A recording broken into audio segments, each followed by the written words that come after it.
Hello and welcome. Today we are going to talk about a topic that is filled with confusion, pressure, and unnecessary stress for many couples. That topic is how to optimize intimacy when you are trying to conceive. There are countless myths surrounding when to have intercourse, how often to have it, whether positions matter, whether timing must be exact, and whether small mistakes can ruin your chances. All of this misinformation creates anxiety, and anxiety is one of the biggest obstacles when trying to conceive. The truth is that human reproduction is not as fragile as many people believe. The body is designed with flexibility and overlap built into the process. Understanding how fertility actually works can help you feel calmer, more confident, and more connected with your partner during this journey. Let us begin with the most important concept. Pregnancy can only occur during a specific time in the menstrual cycle, known as the fertile window. This window exists because an egg is only released once per cycle, and it survives for a limited period. Ovulation is the event when a mature egg is released from the ovary and enters the fallopian tube, where fertilization can occur. The fertile window includes the day of ovulation and approximately 5 days before it. This window exists because sperm are capable of surviving inside the female reproductive tract for several days, while the egg survives for a much shorter time, usually about 12 to 24 hours. This overlap is nature's way of increasing the chances of conception without requiring perfect timing. Many people are taught to focus on a single magic day, but this idea is misleading and often harmful. You do not need to hit an exact hour or minute. You need exposure to sperm during the fertile window. That is all. Understanding your menstrual cycle helps identify this window. The first day of your cycle is the first day of menstrual bleeding. The cycle continues until the day before the next period begins. While a 28-day cycle is often used as an example, many people do not have cycles that fit neatly into that pattern. Some cycles are shorter, some are longer, and some vary month to month. Ovulation typically occurs about 14 days before the next period, not necessarily on day 14 of the cycle. If your cycle is longer, ovulation happens later. If your cycle is shorter, ovulation happens earlier. Tracking cycle length over several months gives you more accurate insight than relying on averages. The body also provides natural signs of fertility. One of the most reliable signs is cervical mucus. As ovulation approaches, estrogen levels rise. Higher estrogen causes cervical mucus to increase in volume and change in texture. It becomes more slippery, stretchy, and clear. This mucus helps sperm survive and move efficiently toward the egg. When you notice this type of mucus, it is a strong indicator that you are in your fertile window. Another common tool is ovulation prediction testing. These tests detect a surge in a hormone that triggers ovulation. A positive test indicates that ovulation is likely to occur within the next 1 to 2 days. This is an excellent time to have intercourse, but again, it does not require perfection. Testing earlier than expected helps ensure you do not miss the surge. One reassuring fact that reduces pressure is understanding how long sperm and egg survive. Sperm can live up to 5 days in a supportive environment. The egg lives for a much shorter time. This means intercourse in the days before ovulation is just as important, if not more important, than intercourse on the day of ovulation itself. Now let us talk about frequency. Many couples worry about whether they should have intercourse every day or every other day. Research shows that frequent intercourse during the fertile window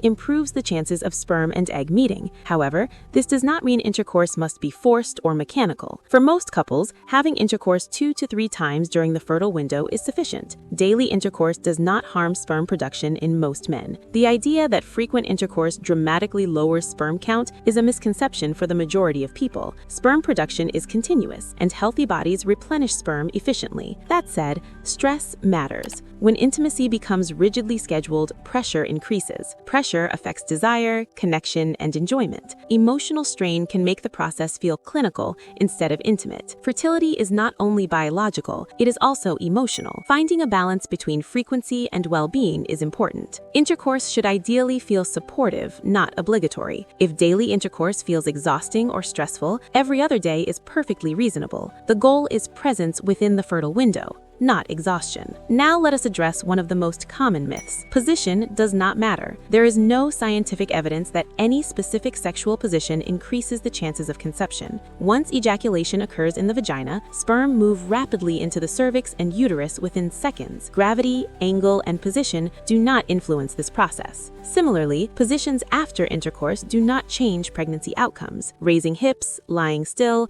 or standing on your head does not improve sperm transport. The fluid that leaks out afterward is a mixture of semen and vaginal secretions. Sperm have already moved where they need to go. Another area of confusion involves orgasm. Orgasms are not harmful to conception. There is a theory that uterine contractions during orgasm might help move sperm upward, but this has not been conclusively proven. Regardless, orgasms are not a barrier to pregnancy and should never be avoided out of fear. Lubrication is another topic that deserves careful clarification. Vaginal dryness is common, especially when stress is high. However, not all lubricants are sperm-friendly. Some common lubricants can slow sperm movement or reduce their viability. Saliva and certain oils can also impair sperm function. There are lubricants designed to be compatible with sperm movement. If lubrication is needed, choosing one that does not interfere with sperm motility can be helpful. Avoiding unnecessary additives and fragrances is also wise. It is also important to remember that fertility is not just about timing intercourse. Overall health matters too. Adequate sleep supports hormone balance. Chronic sleep deprivation affects ovulation and sperm production. Balanced nutrition supports egg quality and sperm health. Excessive stress disrupts reproductive hormones in both partners. Exercise supports circulation and hormonal regulation, but extreme exercise can disrupt ovulation. Moderation matters. Maintaining a healthy weight also supports fertility, but weight changes should be gradual and sustainable. Another important but often overlooked factor is patience. Conception does not usually happen immediately. Even in healthy couples,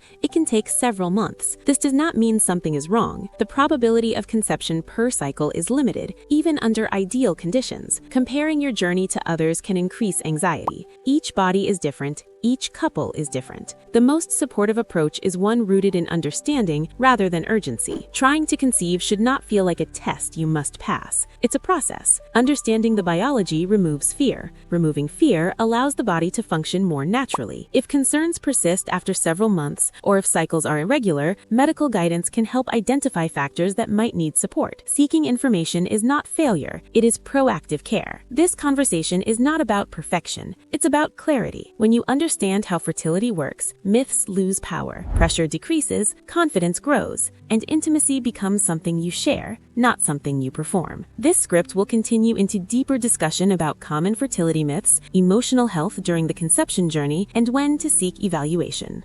As we move forward, it is important to talk about another major misconception that causes unnecessary fear, and that is the idea that one small mistake can completely ruin your chances of conception in a given cycle. Many couples believe that if they miss one day, if timing is slightly off, or if intimacy does not happen in a very specific way, then the entire month is lost. This belief is simply not true. The reproductive system is designed with flexibility and redundancy. It is not fragile. It does not collapse because of one imperfect moment. Conception is a probability-based process, not a guaranteed outcome, even when everything is done correctly. Even in young, healthy couples with no fertility issues, the chance of pregnancy in any single cycle is limited. This means that not conceiving right away does not indicate failure, poor timing, or a hidden problem. It is often just biology doing what biology does. Another important topic to address is the emotional toll of trying to conceive. Many couples report that intimacy begins to feel different once baby making becomes the focus. What was once spontaneous can start to feel scheduled. Desire can decrease, pressure can increase, and communication may become strained. These emotional shifts are common and understandable, but they deserve attention. When intimacy becomes solely about an outcome, the nervous system responds with stress. Stress hormones interfere with reproductive hormones. This does not mean stress alone causes infertility, but it does mean chronic stress can make the process harder on both the body and the relationship. Giving yourself permission to step out of trying mode occasionally can be helpful. Some cycles may feel more relaxed than others, and that is okay. It is also important to address the role of the partner who is not ovulating. Often, one person carries most of the emotional and logistical burden, tracking cycles, watching signs, counting days, and feeling responsible for timing can feel overwhelming. Open communication is essential. Fertility is a shared journey, not an individual responsibility. Now let us talk briefly about age and fertility, because this is another area filled with fear. While it is true that fertility changes over time, age does not function as an on-off switch. Fertility gradually declines. It does not disappear overnight. Many people conceive naturally later than they expected. While earlier evaluation may be appropriate depending on age and medical history, panic is never helpful. Another common myth is that abstaining from intercourse for long periods before ovulation dramatically improves sperm quality. For most people, long periods of abstinence do not significantly improve outcomes. In some cases, very long abstinence can even reduce sperm motility. Moderate frequency keeps sperm fresh and functional. Let us also clarify the role of lifestyle myths. There's no special food that guarantees conception. There's no single supplement that overrides biology. A balanced diet supports overall health, but fertility does not depend on perfection. Extremes are more harmful than moderation. Hydration matters,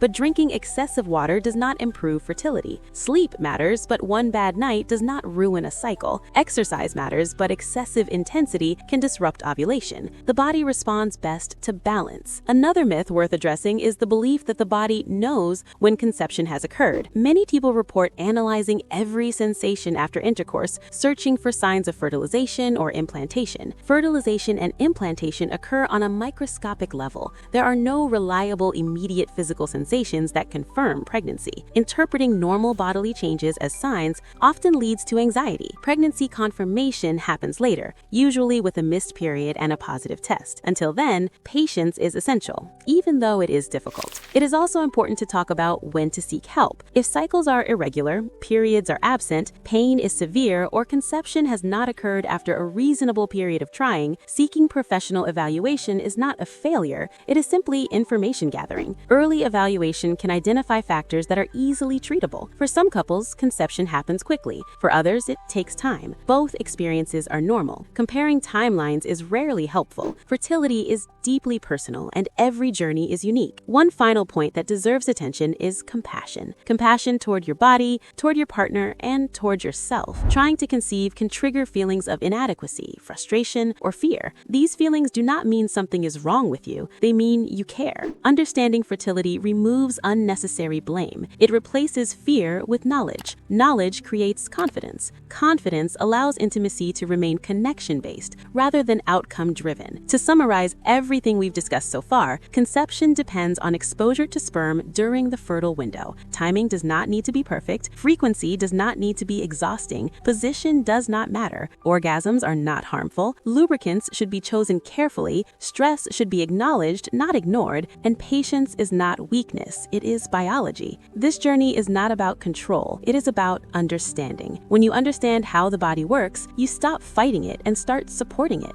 Another important aspect of trying to conceive that is rarely discussed openly is how uncertainty affects the mind. When people are unsure whether they're doing enough or doing things right, they often compensate by trying to control every variable. This can include rigid scheduling, constant symptom checking, repeated testing, or consuming excessive fertility-related content. While information is helpful, overconsumption can backfire. Too much focus on control often increases anxiety. And anxiety narrows the body's ability to relax into natural rhythms. The reproductive system functions best when the nervous system feels safe. This does not mean you must be perfectly calm or never worry. It means that chronic, unrelenting stress should be acknowledged and managed rather than ignored. Emotional well-being is not a luxury during this journey. It is a core component of health. It is also essential to talk about expectations. Many people believe that once they start trying, pregnancy should happen quickly. This belief often comes from stories that focus on fast successes while ignoring the many normal cycles of trying that happen quietly. In reality, even under ideal conditions,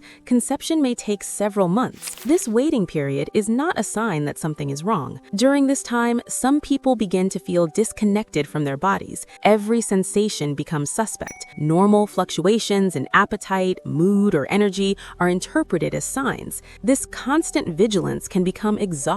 One helpful practice is to set boundaries around how much mental space fertility occupies each day. You are more than this process. Your identity does not shrink just because you are trying to conceive. Another topic that deserves clarity is the role of testing and tracking. Tracking can be empowering when it provides insight, but it can also become overwhelming when it turns into obsession. It is okay to track cycles and ovulation. It is also okay to take breaks from tracking when it becomes emotionally draining. The goal is to support awareness, not create pressure. Let us also address a subtle but important misconception. Some people believe that fertility problems always present with clear warning signs. In reality, many people with fertility challenges feel physically normal. Conversely, many people who feel something is off conceive without difficulty. Sensations alone are not reliable indicators of fertility. This is why compassion is essential. Blaming yourself or your body is never productive. Fertility challenges are health conditions, just like any other, and they deserve the same level of respect and care. Now, let us talk briefly about communication within a relationship. Trying to conceive can shift dynamics. One partner may want to talk about it constantly, while the other may need more emotional distance. Neither approach is wrong. What matters is understanding each other's coping styles. Checking in with each other without judgment can prevent resentment. Conversations do not always need to focus on solutions. Sometimes they just need to acknowledge feelings. Saying, "This is hard," without immediately trying to fix it can be incredibly validating. Intimacy itself may also change. When intercourse becomes goal-oriented, pleasure can feel secondary. Reclaiming moments of connection that are not tied to fertility can help maintain emotional closeness. This might include touch without expectation, shared activities, or simply spending time together without discussing cycles or timing. Another common fear is the belief that doing something wrong will harm the future baby. This fear can lead to hypervigilance about every action. While general health matters, the body is resilient. One glass of coffee, one stressful day, or one imperfect meal does not undo fertility. The body does not operate on a punishment model. Let us also clarify when it may be helpful to seek guidance. If cycles are highly irregular, absent, or extremely painful, evaluation can provide clarity. If conception has not occurred after a period of time that feels emotionally difficult, seeking information is reasonable. Doing so does not mean you are giving up on natural conception. It means you are gathering knowledge. Seeking guidance early does not reduce your chances. In many cases, it increases options and reduces uncertainty. Knowledge replaces fear. Fear thrives in the unknown. One of the most empowering shifts people can make is moving from "what am I doing wrong" to "what does my body need?" This reframing changes the tone of the entire journey. It turns the process into collaboration instead of conflict. At its core, trying to conceive is not about mastering techniques. It's about understanding biology, respecting emotional limits, and maintaining connection. When these elements are present, the process becomes more sustainable, regardless of outcome. To bring everything together, conception depends on timing within the fertile window, but timing does not need to be exact. Frequency should be balanced with well-being. Position doesn't matter. Orgasms are not harmful. Lubricants should be chosen thoughtfully. Stress should be acknowledged. Tracking should support awareness, not anxiety. And patience is part of the biological process, not a personal failing. The body is not working against you. It is responding to signals, rhythms, and conditions. Supporting it with knowledge and kindness is the most powerful approach you can take.